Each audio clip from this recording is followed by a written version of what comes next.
So good afternoon and welcome to the College Art Association's 2019 Distinguished Scholar Session. I'm Charlene Villaseñor Black. I'm a professor of art history and Chicano Studies at UCLA and chair of the CAA's annual conference committee from 2018 until 2020. In addition to helping plan and schedule the conference, the annual conference committee has also the extremely rewarding task of looking at the various submissions for the distinguished scholar.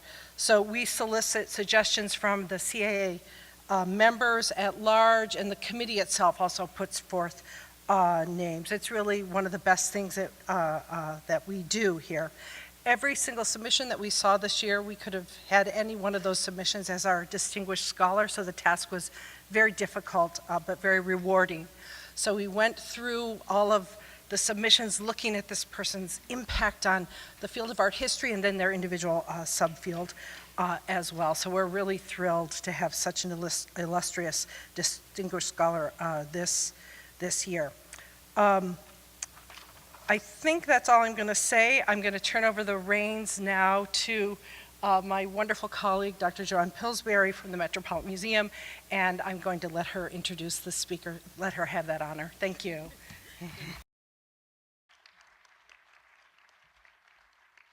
Thank you very much, Charlene.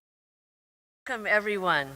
I'm Joann Pillsbury, and it's my honor to welcome you this afternoon as we celebrate the distinguished scholar Elizabeth Hill Boone, the Martha and Donald Robertson Chair in Latin American Art at Tulane University. These sessions are occasions for applauding, examining, and extending a distinguished career in art history. And they're also an opportunity for encouraging dialogue between and among several generations of scholars. Elizabeth, of course, is the epitome of graciousness. After CAA recognized her with this honor, she immediately wrote to us and to insist that we focus not on her, but on our field.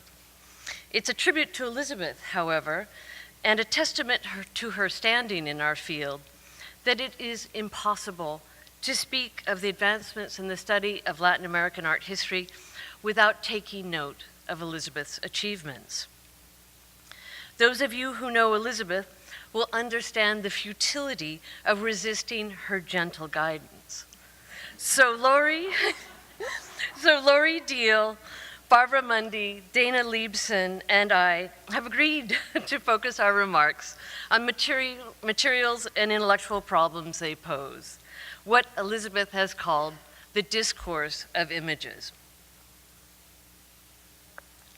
We will be addressing theoretical and methodological approaches to the study of ancient and colonial Latin American art, particularly developments in the field after 1980.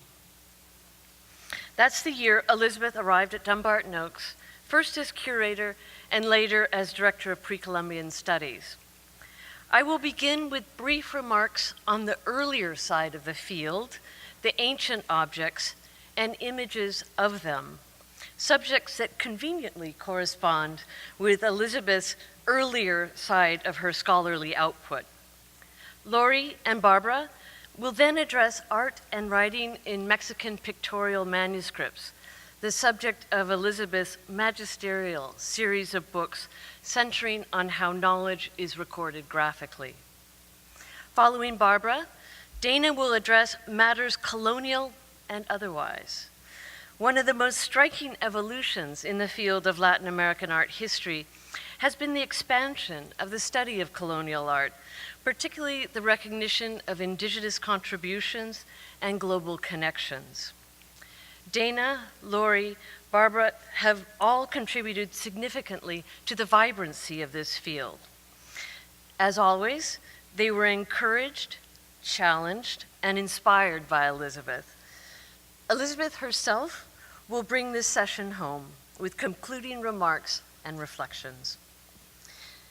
The arc of this session traces the evolution of a comparatively young field and the evolution of a scholar whose contributions had everything to do with the scope and richness of the field of Latin American art history today. In the 1970s, it was a field that was somewhat isolated and othered. With rare exceptions, the discourse centered on form and style, part of establishing the necessary building blocks of scholarly inquiry. By the time Elizabeth arrived at Dumbarton Oaks, the field of ancient American art history was ripe for transformation.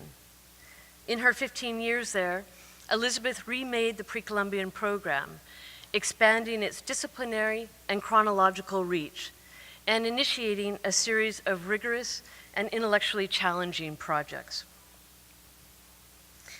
It has often been said that the very first coffee table catalog in the museum world was the 1957 publication of Robert Woods Bliss's collection of PreColumbian art.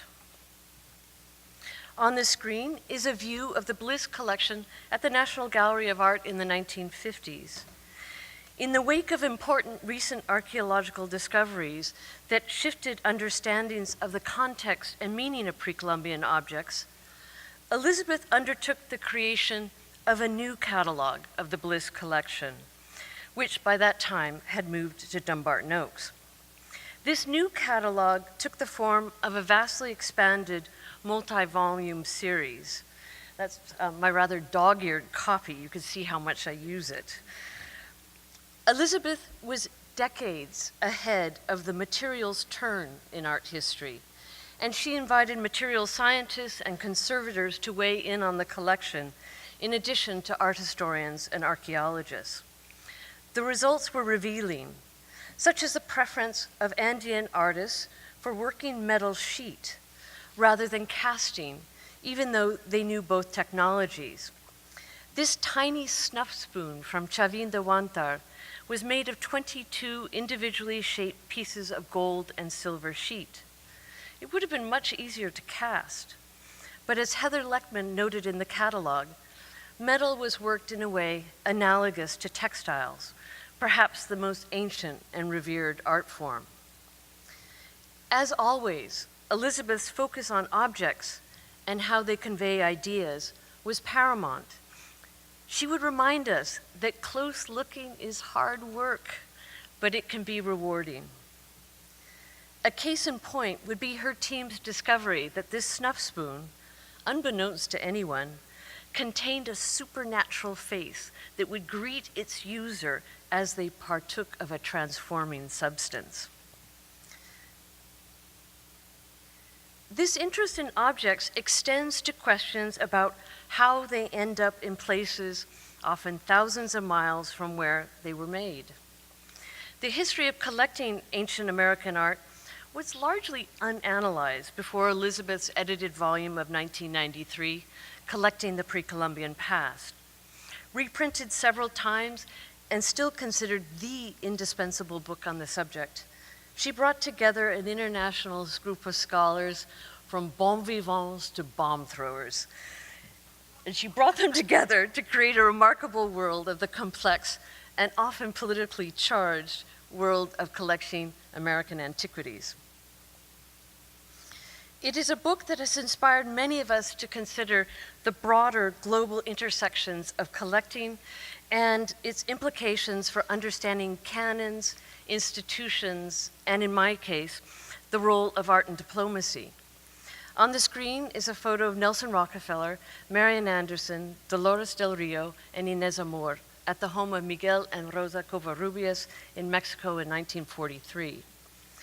Rockefeller was at the time the head of the Office of Inter-American Affairs, and he saw exhibitions as a way to strengthen ties across the Western Hemisphere, a strategic goal for the US at the time when there were fears of incursions of European fascism and communism into the Americas. And here is Nelson again, this time with a very diplomatic Frida Kahlo. The through line through Elizabeth's scholarship is the rigorous questioning of the object itself within a broad intellectual framework. In particular, she has explored how images work, how they operate outside of spoken and written language. In the run-up to the 500th anniversary of Columbus arriving in the Americas, an event alternately celebrated and deplored in 1992, scholars became interested in the intersection of worlds and the shaping of a new visual vocabulary. Elizabeth, again head of the pack, took on the question of the representation of Huitzilopochtli, a major Aztec god. It is a brilliant exploration of how images are constructed and shared and how they convey messages. This critical eye towards the creation of images and how they express ideas has remained an under-addressed topic in the field of pre-Columbian studies. Yet the subject is of crucial importance. Images shape our views of cultures, of continents. They can reveal invented traditions, as is the case with this Huitzilopochtli, whose image here was assembled by European artists to meet their own aesthetic traditions. Ephraim Squire's 1877 engraving of the Gateway of the Sun at Tiwanaku, an archaeological site in Bolivia, is in some ways similar in its intentions. It fulfills a US idea of South America. Here the continent is reduced to a sorry small figure at the base of a glorious antiquity. This is George Grumkow's photo of the same monument in the same year. Elsewhere, I have argued that these images of an ancient American past are really stealth operators of knowledge production. We've been attuned to how texts shape understanding, yet we far too often take images at face value and underestimate their power. Elizabeth, of course, has never underestimated the power of images, and she has consistently shown us the importance of recognizing this power. On the screen is Huitzilopochtli in both his European and Nahua incarnations. Her penetrating studies and her uncommonly generous mentorship have inspired and shaped us, and will continue to do so for generations to come. Thank you, Elizabeth. Thank you all for being here, and I want to, of course, thank Elizabeth for including me in this session. It's a privilege and an honor, it's a privilege to honor her scholarship and her mentorship. I was fortunate to arrive at Tulane University at the same time as Elizabeth and graduate as her first PhD student in 2002, which I can't believe is so long ago.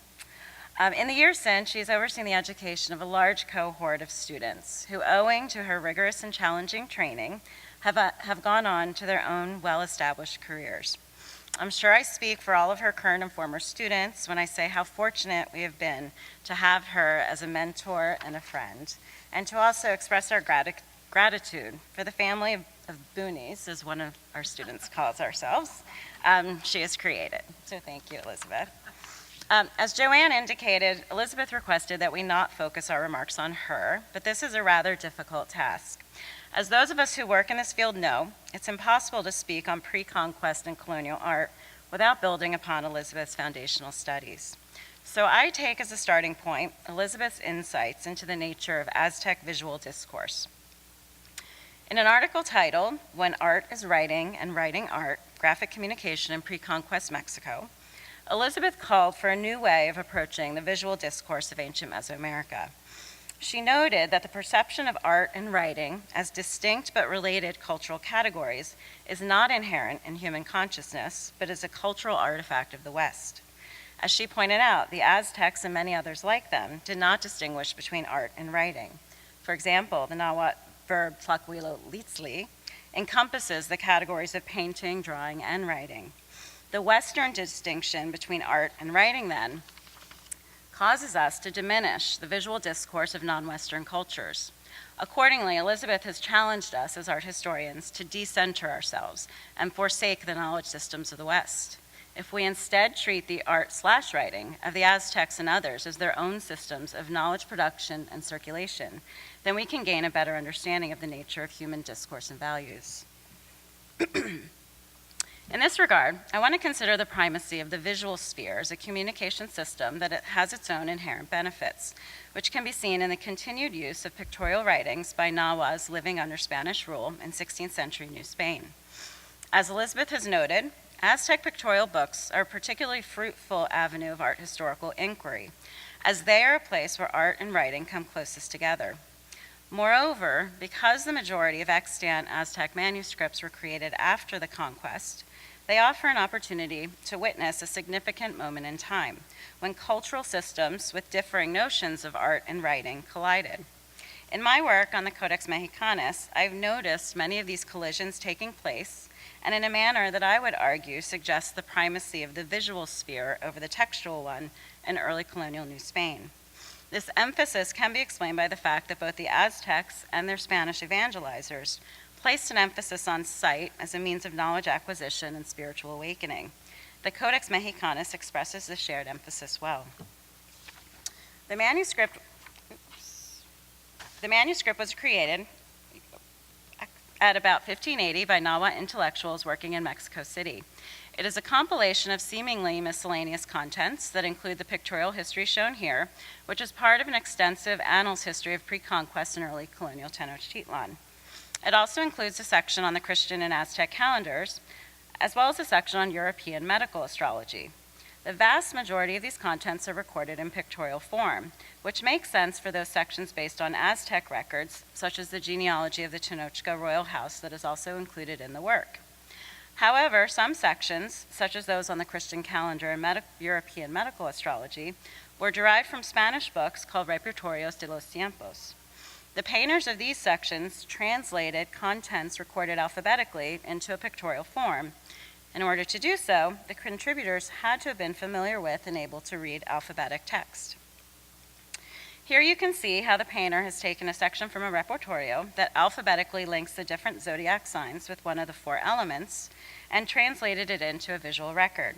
The zodiac starts at the top left with the sign for Aquarius and then the European icon of wind below. Reading to the right, we see Pisces linked with water, then Aries with fire, Taurus with earth, and so on. Moreover, in the Mexicanus' saints calendar, the scribe has translated the alphabetically written saints' names from a repertorio into a pictorial form and in a variety of ways.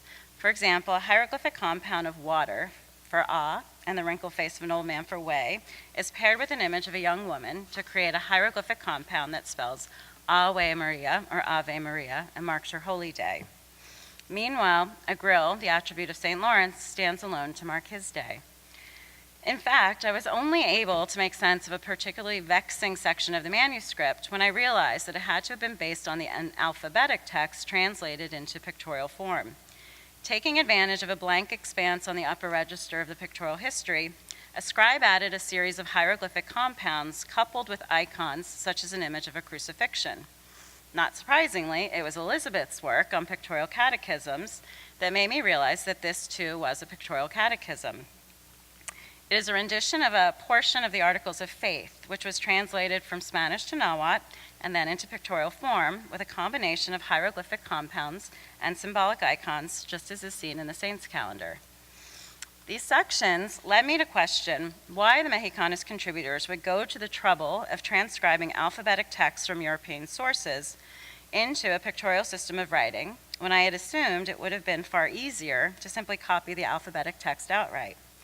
Having been thinking about Elizabeth's arguments regarding art and writing, I now see that this very question was built upon an assumption that the native scribes were doing something backwards by not recording information alphabetically. Clearly, I hadn't entirely escaped my Western privileging of alphabetic writing. By thinking instead about the primacy of sight and visual thinking for the Nahuas, and also for their Catholic teachers, it made sense that they would render information they must have considered essential to know and remember into pictorial form. In this way, the knowledge could be stored for future generations who are also comfortable with the visual sphere as a means of recording and sharing information. An image towards the end of the Codex Mexicanus evidences the significance of sight for the makers of the manuscript. The image shows a Nahuatl convert receiving a vision. The convert is shown at the right on a winding road. He faces towards the left, and a series of schematized eyes, drawn in the Aztec fashion, suggest sight and draw our attention to an image at the upper left, a forest scene where Satan taunts a famished Christ to turn stones into bread. Satan's representation is based on a European model, though he holds stones that are Aztec in appearance. These are the icons for stones that frequently appear in Aztec pictography. The image then combines pictorial icons seen in Aztec writings, such as stones and eyes to suggest vision, with a more perceptual art style of Europe. The two ways of picturing and recording the world appear to merge in a hybrid manner. However, as Dana Lipson and Carolyn Dean have argued, hybridity may be something we, as living art historians, search for as a way of finding native presence in colonial works. But the colonial painter doesn't necessarily see two different visual systems at play, but a modern style of representation that makes the most sense at that moment in time. The primacy of sight is also suggested by the image at the lower left. Though less clear, we can identify Christ by his halo and beard. He appears on a road and communicates with two men before him. In European works, the iconography of two pilgrims encountering Christ on a road typically references the story of Emmaus, when 3 days after Christ's resurrection, two men encountered a stranger on a road. Together, they arrived at Emmaus, and the two invited the stranger to stay for dinner. Upon breaking bread, the men realized the stranger was Christ. At this moment, Christ disappeared from their sight. The implication of the story is that the men were now endowed with spiritual sight, an interior vision of Christianity, and no longer needed the material presence of Christ to understand his resurrection. The Mexicanos' inclusion of these two biblical stories in one visual image is unusual. I haven't found other instances in which the temptation of Christ is set against the story of Emmaus.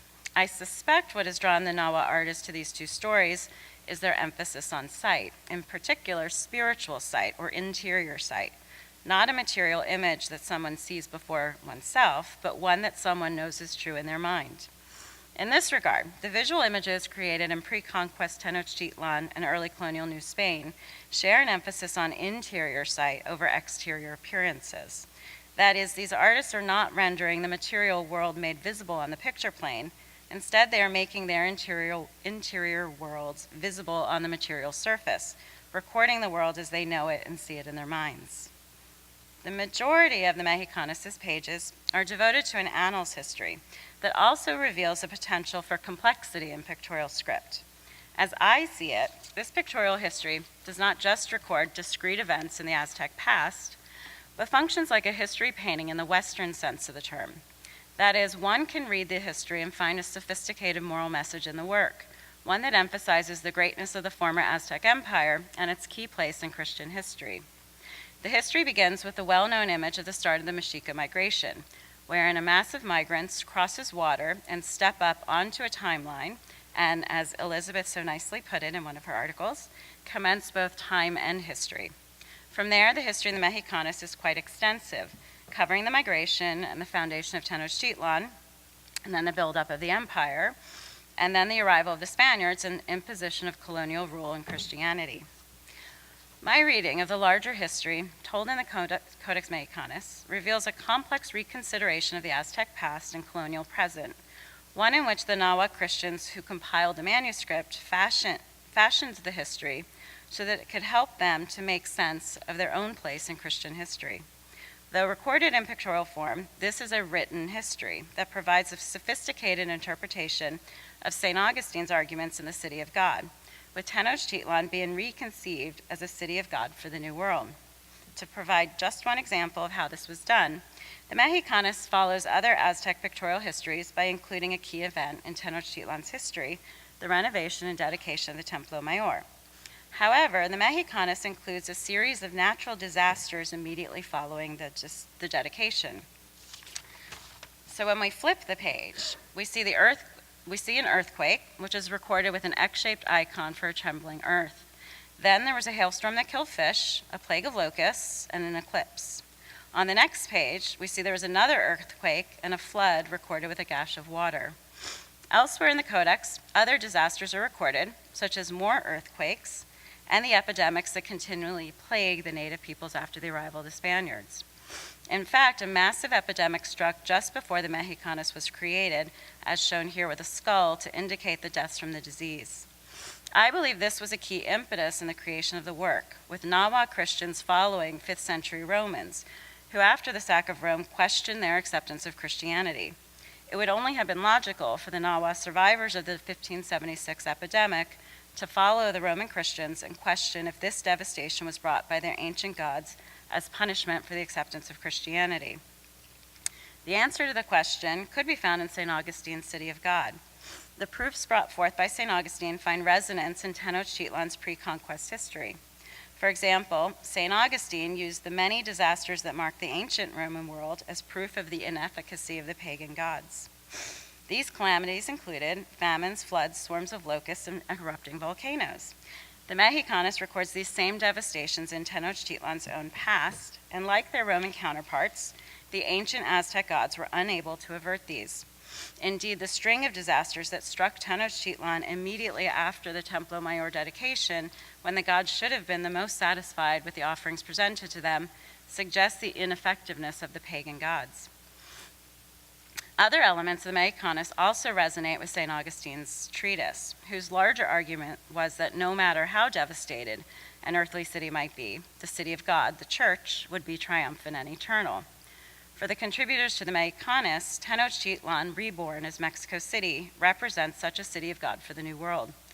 Clearly then, the Codex Mexicanus includes a written history with the power to present a complex argument purely through visual form and without recourse to alphabetic text. When pondering the value of visual discourse, I couldn't help but think about the infiltration of emojis in our own textual discourse today. And I'm certain Elizabeth has probably never used an emoji in her text, so she'll have to bear with me. That would seem to suggest the value of merging art and writing. But a quick Google search revealed discomfort with Western alphabetic writing ceding its supremacy.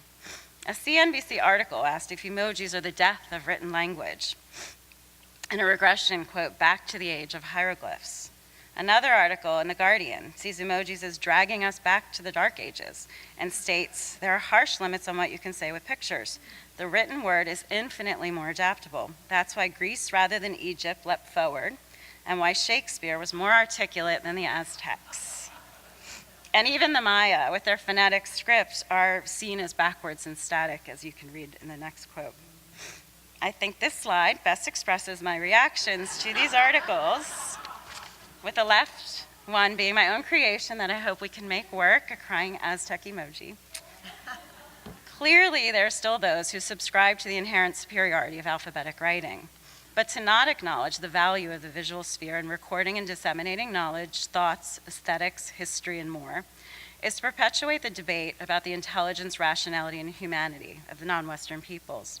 By heeding Elizabeth's calls to forsake the knowledge arrangements of the West, perhaps we can see that the Aztecs and many others like them were just as articulate as Shakespeare. Thank you.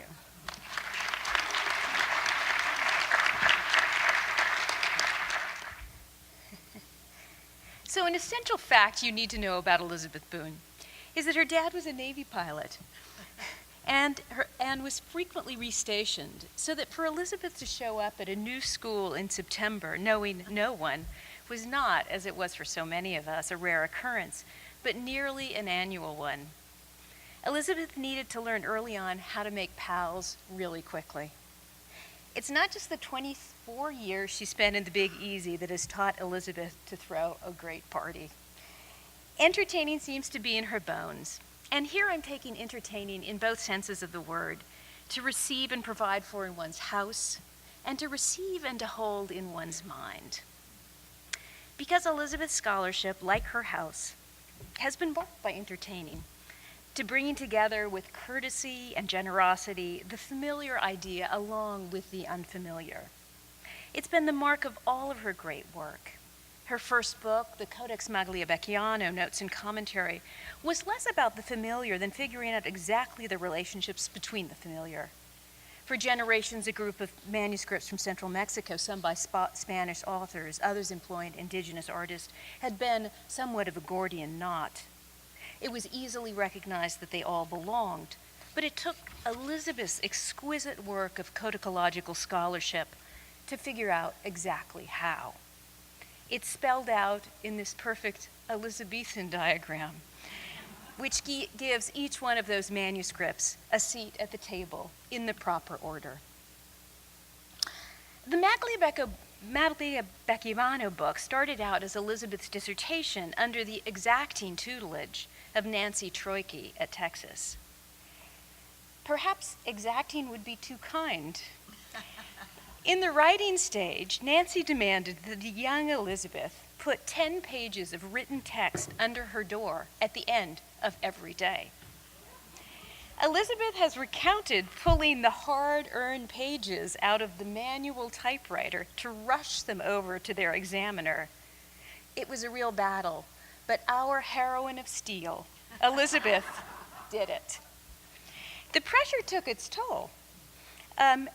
Day after day, more and more of Elizabeth's hair fell out. I've often wondered, but I've never actually asked you, Elizabeth, were you bald at graduation? Oh, no. That experience of Elizabeth made me feel that the writing of my dissertation, Elizabeth Was a Reader, was an absolute cakewalk. And when I look into the crowd today and see all of Elizabeth's current or recent students who braved the ice storm to get here, Allison Kaplan, Emily Floyd, Lucia Abramovic, Jennifer Saraceno, Derek Burdett, I'm relieved to see that all of them have abundant and glossy locks. So Elizabeth, who've mentored 10 dissertations, has clearly changed tactics from Nancy.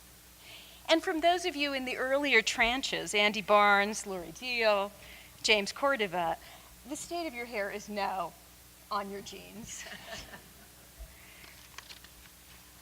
Elizabeth's gifts at entertaining, the generous bringing together of ideas, is the hallmark of,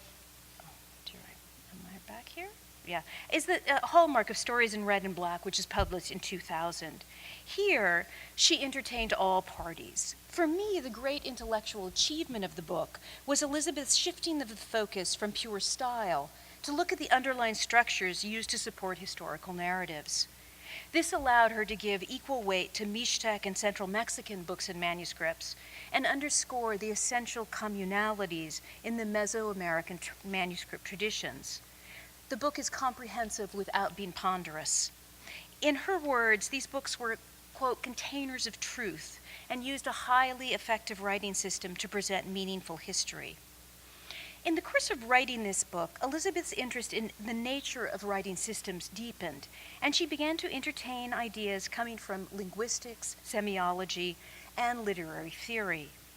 Most remarkably, she was able to employ those ideas in her own work with amazing lucidity, steering clear of the convoluted and hermetic writing of the late 70s and early 80s. We all lived through it. In this, she took her cue from the manuscripts that she worked on, whose narrative methods can be remarkably straightforward. Elizabeth has been seminal in getting scholars across fields to think about writing but beyond the alphabet, to draw from a title of the volume she edited with Walter Mignolo in 1994. We now think about writing without words. And today, inspired by that imaginative and conceptual leap, scholars are looking at content or meaning of manuscripts that lies beyond imagery. Certainly, the carefully limned image of the manuscript page were the principal semantic containers. But what about the very stuff from which images were made?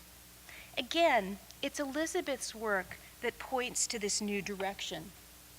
The title of Stories in Red and Black comes from the paired couplet in Nahuatl that was used as a metaphor or kenning for writing, as well as to set a good example.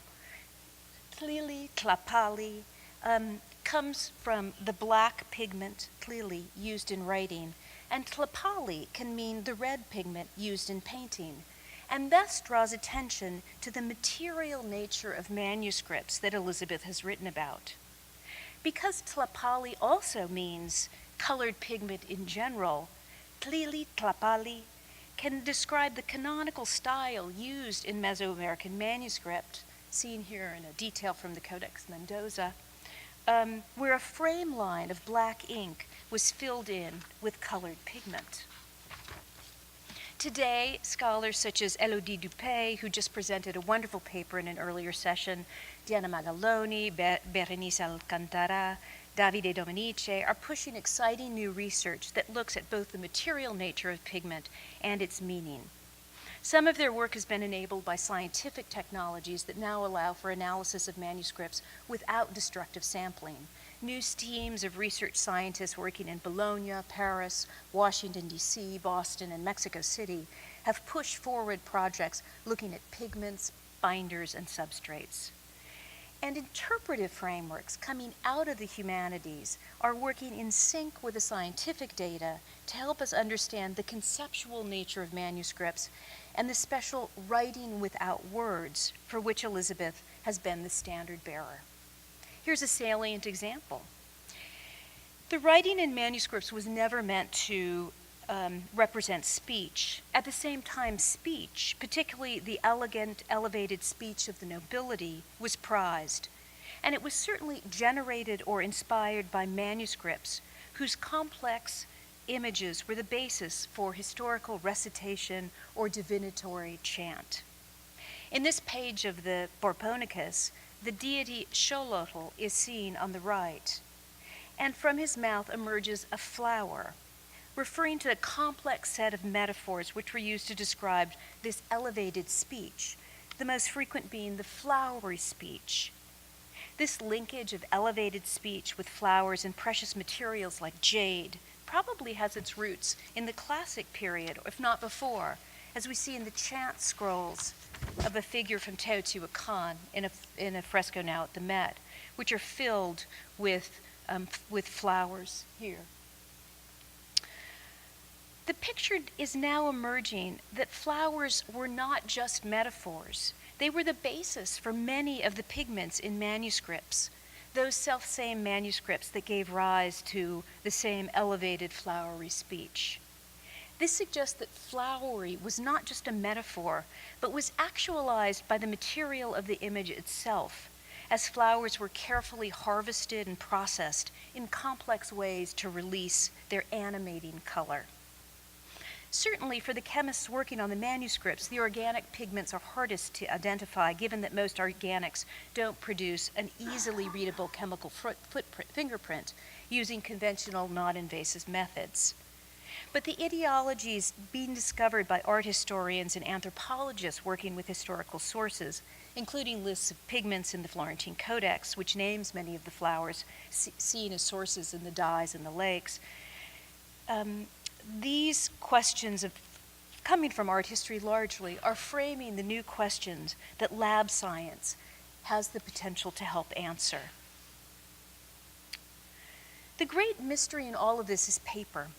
Most of the important manuscripts in the Mixtec regions were painted on carefully worked deer hide. And images from the manuscripts themselves indicate that artists and intellectuals were thinking about the relationship of semantic content and material substrate.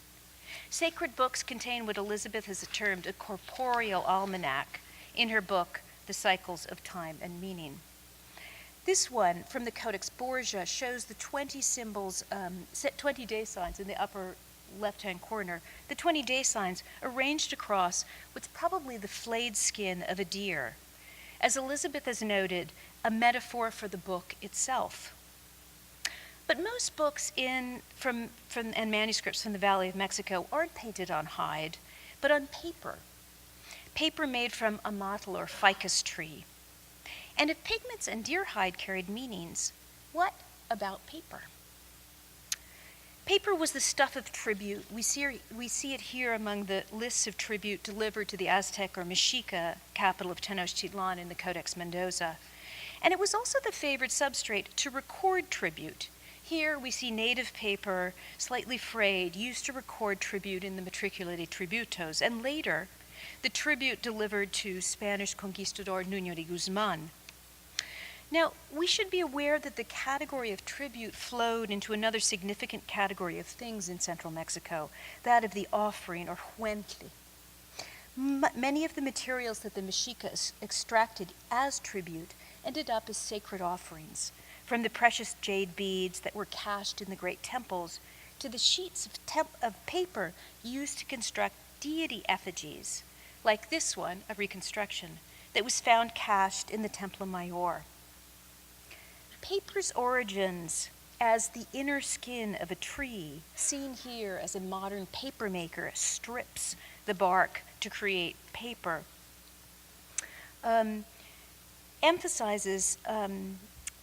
connects paper to the action of flaying, here the flaying of the trees. And these origins also of paper as a flayed tree connected to the most potent of all sacrificial offerings, the skins of human captives, used to transform the human into the deity. The associated meanings of paper ask us to think anew about this image and its materials.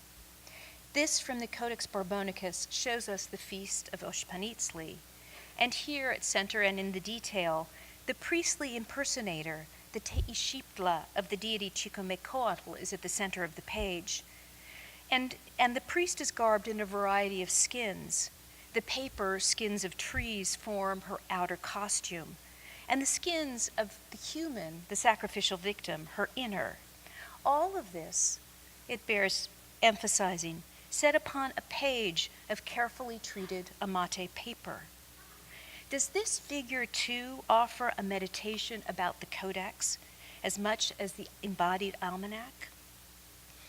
The idea that artists should be thinking about the particular import of paper also adds a new dimension to the vast majority of colonial era manuscripts, which are painted on not on indigenous paper, but on European paper. Other than somewhat weak scholarship that gestures to the collapse of a market for indigenous paper, we really don't understand the economics of paper in New Spain, or in much of the Americas for that matter. But paper, European paper, was clearly on the minds of artists. We see this in the great map of Teozacualco from the Relaciones Geográficas, a group of maps from across Mexico, all painted around 1580. To make it, its artist, and since Teozacualco was a Mixtec-speaking region, he would have been called a Tehuicitacu. The artist commandeered 23 sheets of European paper to create a surface as large as a bed sheet, rather than the more expected cloth. Using this foreign material carefully pasted and pounded together, the artist reinvented the more traditional woven cloth support used in the region to create this large map. Upon the new paper surface, the artist depicted enormous territory, some 45 kilometers in breadth, marshaling details including rivers, roads, and mountains. His reach extended across time as well as space. To the left of the map, he included the list of rulers of the town that reached back to the 11th century, including the current ruler of Teozacualco, Don Felipe de Santiago, and his son, Don Francisco de Mendoza. Since the document that initiated the Relaciones Geográficas was a 3-page printed questionnaire also on European paper issued by the King of Spain, Philip II, could the Teozacualco artist, in opting against the traditional cloth support of a map of this size, instead been using paper as the vehicle to communicate with Spain? Does the substrate then deserve to be considered as important as the writing on its surface? It's Elizabeth's generous, inspiring work, her model in the entertainment of new ideas, that allows all of us to ask such questions. In 1998, Elizabeth organized a marvelous Tulane conference for Betsy Smith, a great scholar of Mixtec manuscripts. Elizabeth's contribution was a chapter titled Tlamantinimi, the Wise Men and Women of Aztec Mexico.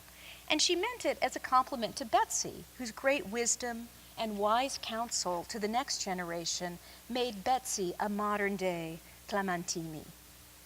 But now it's Elizabeth herself, who is, I will say it now, the Hue Siwa Tlamantinitzin. And for this, we are all grateful.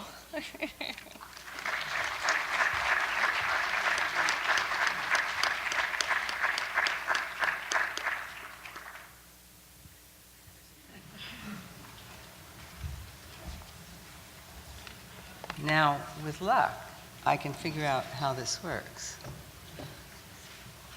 Because, oh, come on now. So, yeah, forget it. Here we go.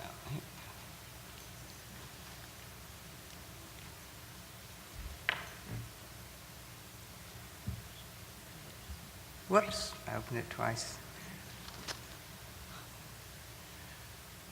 This is not my computer. Is this the one I want? There we go. No!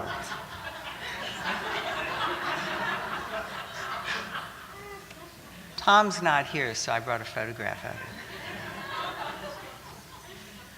Anyway, so now we're challenged. Thank you all. This has been fabulous, embarrassing. I didn't realize that I had mentioned that I had big patches of hair falling out, but it was true. And it is true that I had to send Nancy Torkey a section with a certain page limit every day except Sunday. I got Sunday off. She was great. And she would put in the margins, if you continue along this line of argument, the gentle reader will wonder what other parts are equally well unfounded. Anyway, let's get on with it. I have been very fortunate, this is blank, to participate in the development of the field of pre-Columbian and early colonial studies as a field of art historical endeavor. The transformation has been quite remarkable. I remember in the late 70s, and I got my PhD in 1977, and in the 70s, just after I received my PhD from the University of Texas at Austin, I went to work for Jacinto Quirarte at the Research Center for the Arts at UT San Antonio. Our goal was to raise awareness of Latin American art. We did so partially with a new organization, the Association for Latin American Art, which is now in its 40th year and going strong. It's great. Back then, though, we had to fight for CAA affiliation. And we had to fight to get even one session on pre-Columbian art included in the annual conference. The first was at a meeting in Philadelphia in 1982. Elizabeth Benson of Dumbarton Oaks organized it. And I was thrilled to give a paper, my first CAA paper. The art history represented by the College Art Association in the 1970s and the 1980s was largely grounded in Western Europe. Pre-Columbian materials fell well outside the canon and were thought impossible to deal with anyway because they were anonymous, so there was no artist biographies or oeuvres, and more importantly, there were no contemporaneous texts to provide context. What could you say when there were no written words to ground the images? But pre-Columbianists have learned to work without text, or they have found them in Maya hieroglyphic script or in early colonial ethno-historical sources. I have to admit here that I chose to work on the Aztecs because such written sources existed. I needed the safety net of alphabetic texts. And my dissertation was on a group of early colonial manuscripts. Things have changed considerably. This year, there are over half a dozen sessions that concern pre-Columbian and colonial Latin American materials, and a good number of modern Latin American sessions. And Latin American art is increasingly central to global concerns. The CAA and the art historical community are now arenas that embrace the ancient and early colonial Americas. And looking back, B.B. Baird became president of the CAA in 2000 to 2002. Charlene Villaseñor-Black is this year's conference chairperson. Mary Miller is the new director of the Getty Research Institute. And here we all are today. As I reflect on my own career to date, and I realize this is your life or something like that, I recognize that the 15 years I spent as Director of Pre-Columbian Studies at Dumbarton Oaks, from 1980 to 1995, it drew me into the larger field of Pre-Columbian studies. and especially the work of archaeologists, cultural anthropologists, linguists, and historians. At that time, I was more at home in archaeology than in art history. And there I enjoyed the challenge of putting people with different expertise together for a conference or workshop to consider a topic and achieve something grander than themselves. One of the first was a conference on the Aztec Templo Mayor, which brought the astonishing new finds from Mexico City to the attention of the U.S. scholarly community and the broader English-speaking world. It was accompanied by an exhibition that H.B. Nicholson and I organized on Aztec art at the National Gallery of Art, and it was in 1983. And this exhibition was documented in a wonderful exhibition catalog that Nick did with Eloise Quinones-Keeber. That was the first of what later became an impressive series of Aztec exhibitions that Felipe Solis, Eduardo Matos, and later Leonardo Lopez Lujan organized around the world. For a while there, it seemed like there was an Aztec show every other year. But that first show almost didn't happen, for the director of Mexico's National Museum of Anthropology was against it. But Mexico wanted a large loan from the International Monetary Fund, which was meeting in Washington that fall. So Mexico agreed to send some of its finest sculptures to showcase its imperial past. It was a great example of art as cultural diplomacy. Another favorite conference, and Joann touched on this, was Collecting the Pre-Columbian Past, that brought together art historians, anthropologists, and cultural theorists to look at issues of collecting and exhibiting. I remember Shelley Arrington of UC Santa Cruz gave a brilliant paper on the rhetorical strategy of Mexico's National Museum of Anthropology that, in its spatial framing, proclaimed the citizens of Mexico as the direct descendants of the imperial Aztecs. And here we have Tom. One of my great joys from my time at Dumbarton Oaks was getting to know and becoming good friends with Tom Cummins. Tom was then at Virginia Commonwealth University, then later at Chicago, now at Harvard. We loved to scheme together about conference topics and tertulias. In 1992, we co-organized and then co-edited a conference, Native Traditions on the Post-Conquest World, that was one of the first to extend pre-Columbian art past the conquest and to consider from the indigenous point of view the implications of colonialism on visual systems. But probably the most important early project was an informal roundtable that culminated a year of discussions and talks at Dumbarton Oaks about pre-Columbian systems of record keeping. It later became the volume Writing Without Words that you've heard about, Alternative Literacies in Mesoamerica and the Andes, which I edited with Walter Mignolo. Tom was there, of course, and Dana Lipson contributed a wonderful essay. That little volume, published by Duke in 1994, reached a large audience external to art history, being picked up by historians, literary theorists, and cultural studies thinkers. It challenged the concept of writing as solely alphabetic writing, arguing for an expanded definition that embraced the New World phenomena. The literary theorists loved it. The linguists hated it. I still insist on the validity of semasiographic writing, which communicates meaning directly to the viewer without a detour through speech.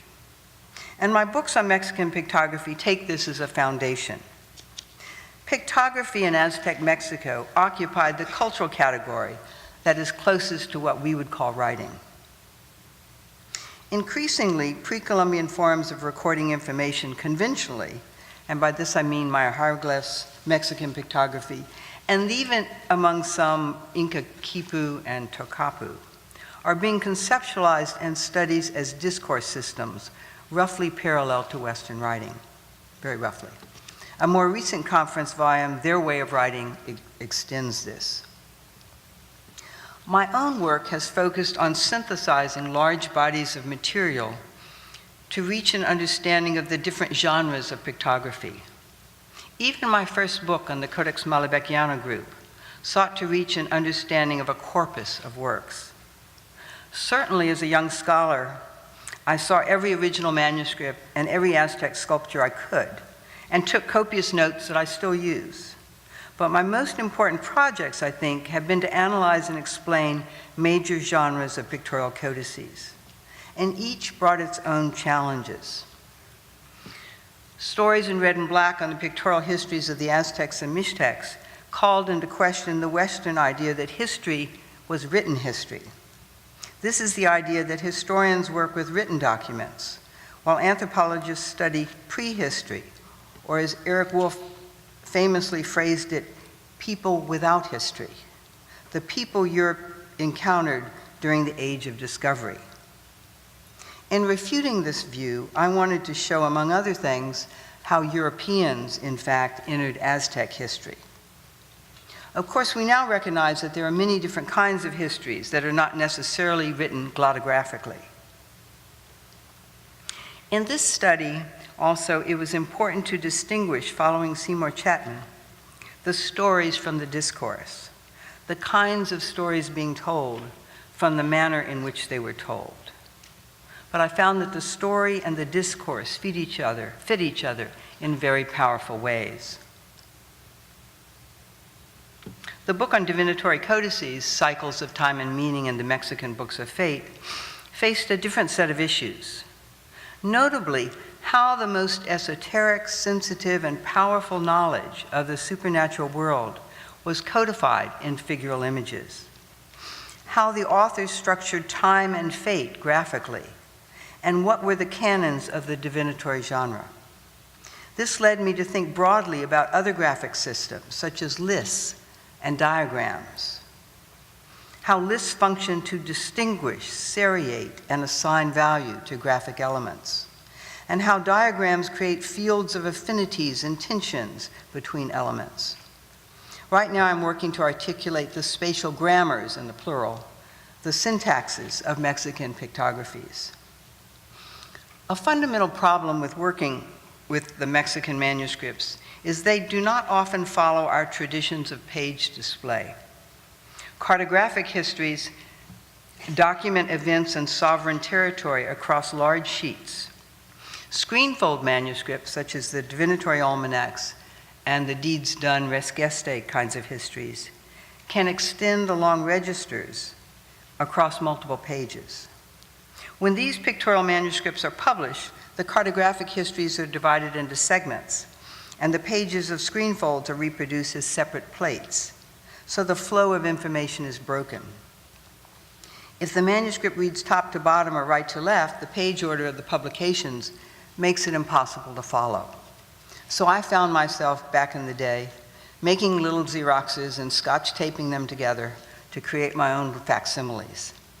But now we are lucky that new facsimiles are more readily available to make the screenfold codices much easier to use. My most recent interests are how indigenous pictography changed in the 16th century after the conquest, when it confronted, merged with, and accommodated the newly imported Western notions of alphabetic writing and mimetic representation. Pictography responded robustly, remaining a viable form of graphic expression throughout the century, as Laurie has shown, as everyone has shown. When, for example, the Catholic Catechism was introduced into Mexico, it became pictorialized. Indigenous painters invented new glyphs to signify the words and phrases of Catholic doctrine and sequenced them to follow the orations. In this way, Aztec pictography adjusted itself to the linear sequencing of word writing. When also the Europeans brought the concept of the encyclopedia to Mexico in order to document the Aztec past, indigenous pictography served as both a resource for information and a vehicle for expression. The result was a corpus of pictorial encyclopedias of Aztec culture that were grounded in the pictographic image, but participated in European traditions of documentation and graphic representation. In them, Aztec ideoplastic images came under the influence of European mimesis to yield hybrid images. A telling example of this kind of juxtaposition and accommodation is this cult figure of the rain god Tlaloc, which retains the conventional face and ritual insignia of the Aztec tradition, but now undergirded by the mimetic human form, in contrapposto, of a pagan god, such as the Apollo Belvedere. These descendants of Aztec pictography speak to larger issues of power and authority, who categorizes whom, how is data structured, and how style conveys truth value. They speak also of stylistic fluidity, the juxtaposition of conservatism and innovation. These are the kinds of issues that concern me these days, and that concern so many of us who work on colonial situations, and I think every one of us here. So I'd like to close by thanking the granting agencies that have funded my research, the Institute for Advanced Study, and especially the Center for Advanced Study in the Visual Arts, the CASVA. But I'd also like to reflect on my time at Tulane since 1995, which has given me the support to pursue these kinds of research projects. I'm grateful for the great Latin American Library, the strong and supportive Stone Center for Latin American Studies, the wealth of Latin Americanist faculty, and an amazing group of colleagues in art history. Our art history program is small, but intellectually and pedagogically rich, and we all get along, which is better.